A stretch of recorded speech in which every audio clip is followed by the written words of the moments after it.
one of the important subjects offered in MCOM is marketing, wherein there are several topics, and one of the foundation topic is on product. So therefore, the topic is about product management and product concept. The center focus of marketing is customer, and today's marketing is consumer oriented marketing. And there is a famous saying by Philip Kotler is find wants and fill them rather than create products and sell them. So the strategic marketing centers around all the marketing mix elements, and marketing mix elements refer to the combination of product, price, place and promotion. And among these four elements, the first and foremost element is product. So one of the British authority, he refers to product as heart of marketing mix, and a firm's success largely depends on the product. And product is nothing but a good service or an idea which satisfy the human wants and which is offered by the companies. Product forms the most important tool in the hands of the companies. The product has varied types of classifications. It is very much essential to have an idea of the different classifications of the products.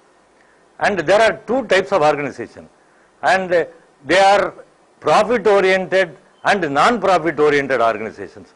Both organizations are producing products and selling them to the consumers, and it is essential to have an idea of the products which are produced by the profit oriented companies, and they are classified into three categories, namely physical products. Such products can be touched by the user and can be used by the users, and there are some intangible products which are otherwise called as services and ideas. So based on these three, we could have a classification of profit oriented companies producing different goods.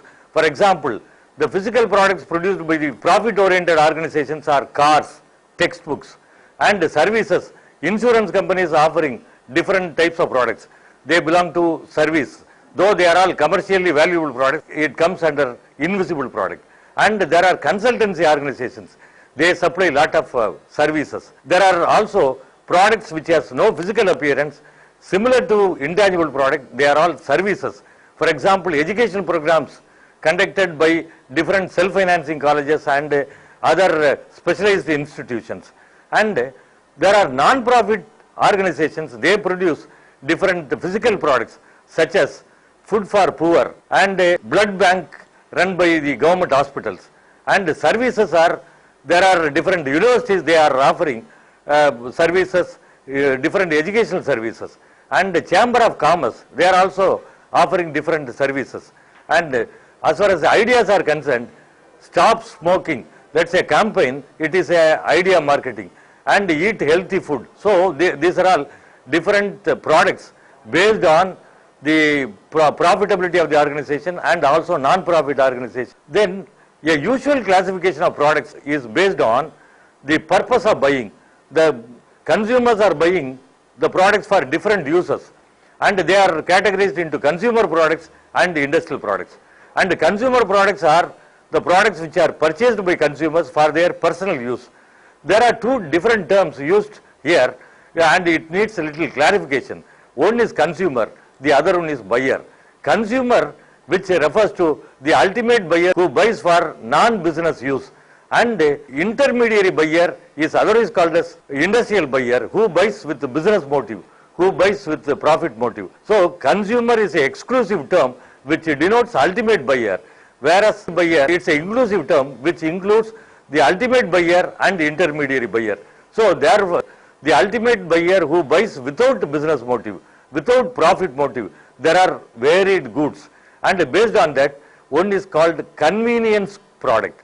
Convenience product is one which is available everywhere, and the buyer need not go to the nearest bazaar, and it is available at the doorstep.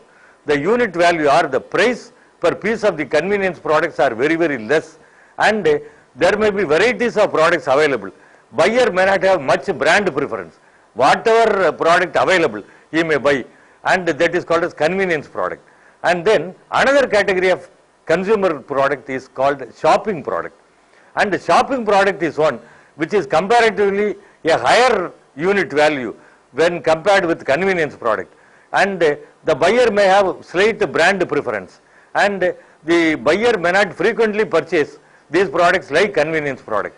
And convenience product is daily household products like butter, bread and so on. And shopping product is toothpaste, toilet soap and so on.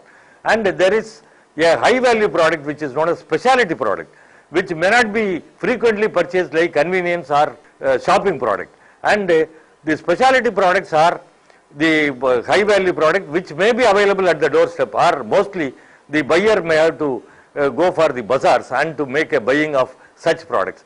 And such specialty products are like a TV or refrigerator and so on. And there is one category of consumer product, and the specialty of that product is the buyer may aware of the product or sometimes may not aware of the product, and they are called as unsought product. Unsought product is one which may be known to the consumer or may not be known to the consumer, but it is otherwise called as forced product, and the situation forces the buyer to buy such products. And for example, a rural person, a villager may buy emergency lamp during power cut season, or and such a product is called as unsought product. So these are all one of the categories, namely consumer product. And there is another product which is known as industrial product. Industrial product which are purchased by industrial houses or intermediary buyers, they buy these products. And the most important component of industrial product is materials. Without material, the company cannot bring out finished product. So for which material is the foremost pre-requirement for any organization. And there are varieties of materials. One is called as raw material. Raw material is coming from two different sources. As we are all aware that agriculture is one of the biggest contributor of raw material to number of industries like textile industry. And there are chemical industries, they also supply certain chemicals, basic chemicals which are required by the industrial organizations. Pandian Chemicals in Madurai, they supply a lot of chemicals to the number of industries. For pharmaceutical industries, they buy certain manufactured materials. So both are called as materials. And these materials have to be converted into finished product. So for which there are capital goods which is required by the industrial houses. And capital goods are other important high value items required by the industrial houses. And there are two types of capital goods. One is called as fixed assets. Fixed assets, which means the building, factory, machines and so on. And there are also movable items which are called as accessible equipments like generator, hand tool and so on. But both are equally important. Value-wise, the fixed assets have a higher value and it has a durable life, whereas the accessory equipments and movable items, though they have a lower value, but they are all very much important for running the factory. And then there are different supplies and services which are known as intangible products, and these services are supplied by mechanics, engineers and works managers. So they supply repair services to the industry, and the repair services or maintenance services are other requirements of industrial products. So these are all conventional classifications of products, and among these 4 P's, the product is the important concept, and there are varied definitions given by different authorities. Marketing pundit from England, Alderson, who has defined product, it is nothing but a bundle of utilities consisting of various product features. And another marketing pundit called Philip Kotler, he has referred to product is anything that can be offered to the market for acquisition and also for use. And there are varied features of product, because without knowing the product, knowledge is very much essential for a buyer as well as, of course, it is very much essential to a seller.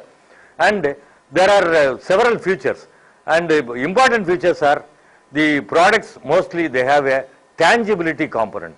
Tangibility is nothing but perceptibility by touch.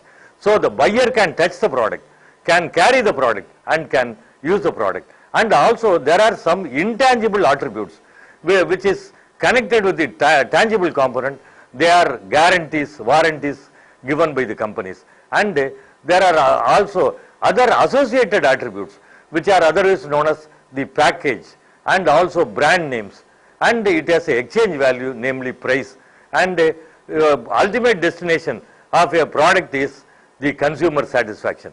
And that is why there is a famous saying, find wants and fill them, and rather than create products and sell them. So consumer satisfaction is the key goal for anything, and this could be achieved by the company through product. And there are different product personalities, and the product personalities are very much important for a learner to understand. There are three levels of product personality, or otherwise called as, it is called as product concept. And core concept is nothing but core product. Core product is the main component. For example, the main component may be a toilet soap, and there are other accessory attributes.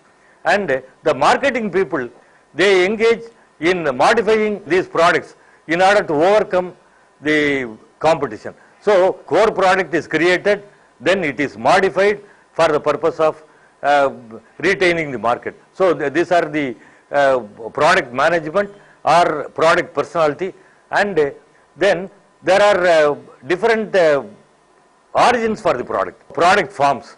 One is called a generic product.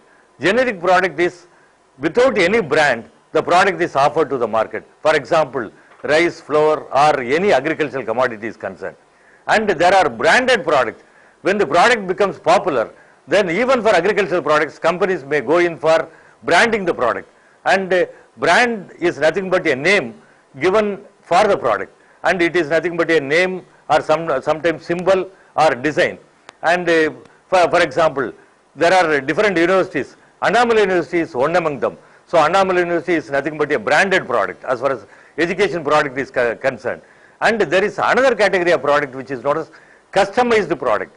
Customized product is one which is produced by the company by taking into consideration of the requirements of the market or the user, and it is popular with reference to engineering goods. And there is a public sector organization, namely BHEL. They produce industrial boilers according to the requirements of different industries. And then there is another category of product which is nothing but a potential product, innovative product which is invented by the company for the tomorrow's users. They are called as potential product. And now there are so many educational programs which are designed by different universities, can be considered as one among the examples of potential product.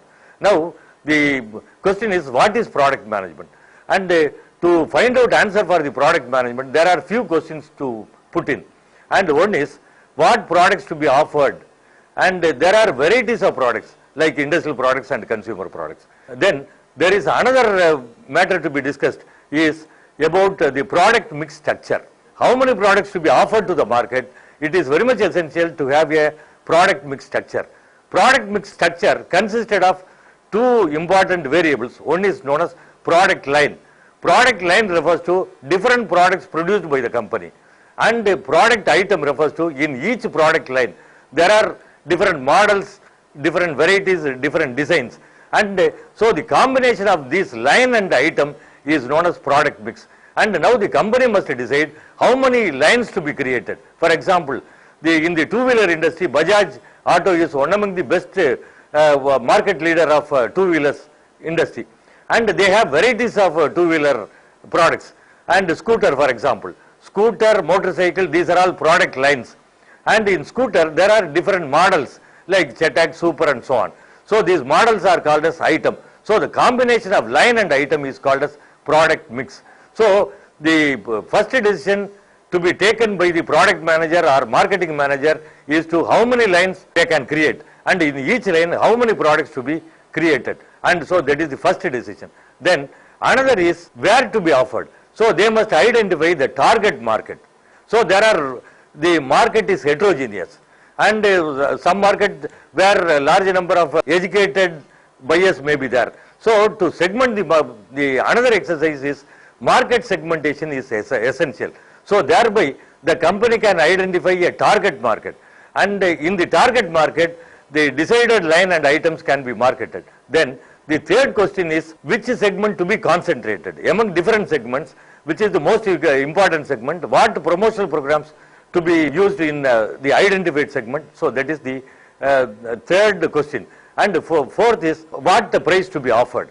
And finally, what promotional programs to be adopted. And the branding strategy, what the type of branding to be used, either a family brand or an individual brand. So these decisions to be taken. And if all these decisions are taken, it is nothing but the product management. In conclusion, the product is the center focus of any organization.